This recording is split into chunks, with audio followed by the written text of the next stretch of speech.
Putin slams Trump's oil sanctions, says Russia will never bow to U.S. pressure.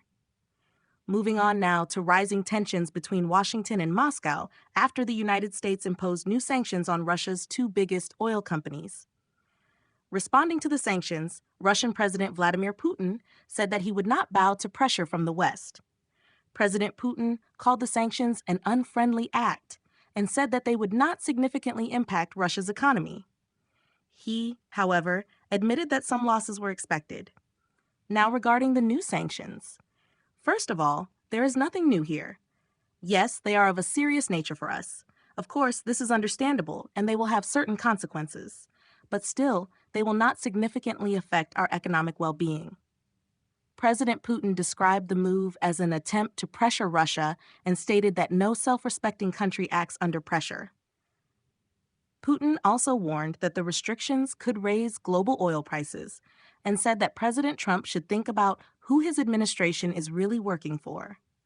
The Russian leader also warned that if the United States supplied Ukraine with Tomahawk cruise missiles, which Kyiv has actively been seeking, Russia's response would be very strong. This is an attempt to escalate.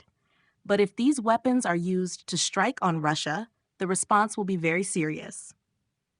I should even say overwhelming. Let them think about it. President Putin also said that Moscow would continue dialogue with the Trump administration, but reiterated that Russia would not yield to outside pressure. The U.S. president has decided to cancel or postpone this meeting. More likely, he is talking about postponing it. What can we say? Dialogue is always better than any confrontation, any disputes, or especially war. That is why we have always supported continued dialogue, and we continue to support it. Well, Putin's comments come as plans for an in-person meeting between Trump and the Russian leader fell apart earlier this week after the U.S. president proposed a ceasefire along current front lines, an idea that Russia rejected. Trump confirmed that the meeting had been canceled, though the White House later said it is not completely off the table. The meeting between these two leaders is not completely off the table. I think the president and the entire administration hopes that one day that can happen again. But we want to make sure that there's a tangible, positive outcome out of that meeting and that it's a good use of the president's time. Meanwhile, at the White House, President Trump downplayed the immediate impact of these sanctions, saying their effect would become clearer in the next 6 months.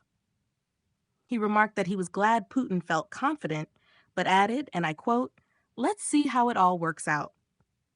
Now, the latest move marks the first sanctions on Moscow since President Donald Trump returned to office and is aimed at cutting off vital oil revenues that fund Russia's war in Ukraine. Together, Rosneft and Lukoil account for nearly half of Russia's crude exports.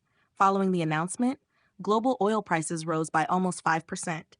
Earlier, Russia's foreign ministry said the country had developed a strong immunity to sanctions and warned that new measures could harm diplomatic efforts to end the Ukraine war. Ukraine has welcomed the U.S. sanctions. President Volodymyr Zelensky thanked Trump for what he called a resolute and well-targeted decision. The 2019 package of sanctions is crucial for us. Thank you so much. And today it goes together with the yesterday decisions of President Trump on energy, also sanctions package.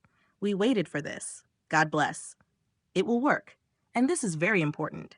He also praised the European Union's plans to explore new funding for Ukraine for 2 further years, possibly using frozen Russian assets. Meanwhile, reports of Russian drone incursions in several NATO nations and a rise in tensions between both sides prompted Russia to issue a nuclear warning.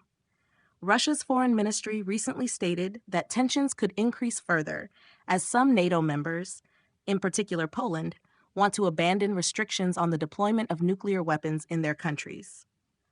As it stands, the new sanctions have deepened economic and diplomatic strains between the two countries. With oil prices rising, global reactions divided, and talks suspended, it remains unclear whether this latest move will bring Moscow closer to the negotiating table or push it further away.